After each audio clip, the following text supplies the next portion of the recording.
Hello friends, કેમ છો? તો સ્વાગત છે તમારું આજના વ્લોગ્સમાં. બધાને ભાવથી જય સ્વામિનારાયણ, જય શ્રી કૃષ્ણ, રામ રામ.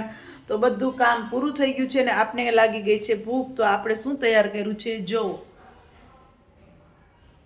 પોપિયું. તો ચાલો પોપિયું ખાવા. ઘરના એક પોપિયો છે પણ મેં તમને કીધું ને, મેં એટલું મસ્ત મીઠા પોપિયા છે કે મોઢામાં પાણી આવી જાય હો.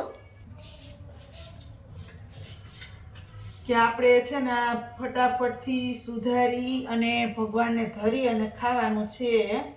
અને એટલું મસ્ત મીઠું પોપિયું છે ને કે એક પોપિયો છે પણ ધરું કરી દે છે હો. અને મારા ઘરમાં મારા સિવાય કોઈ ખાવાવાળું છે જ નહીં. ક્યારેક વસમ ખાય તો ખાય, નહીતર ના ખાય, એના જેવું છે. એટલે આપણે છે ને ભગવાનને ધરી લઈએ.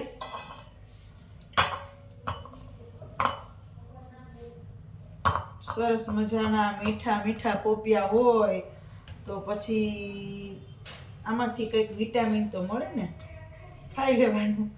બોડી ભલે વધી જતું પણ વિટામિન ઘટવા ના જોઈએ, બરોબર ને?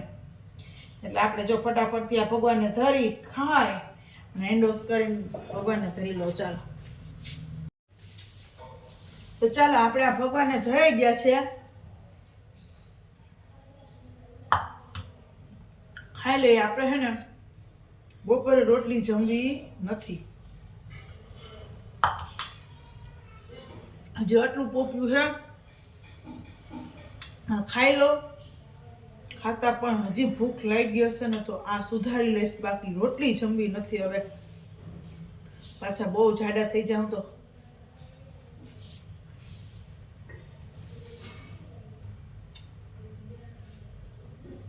જે લોકો નવા હો એ મારા વિડીયોને લાઈક કરજો, ચેનલને સબસ્ક્રાઈબ કરજો,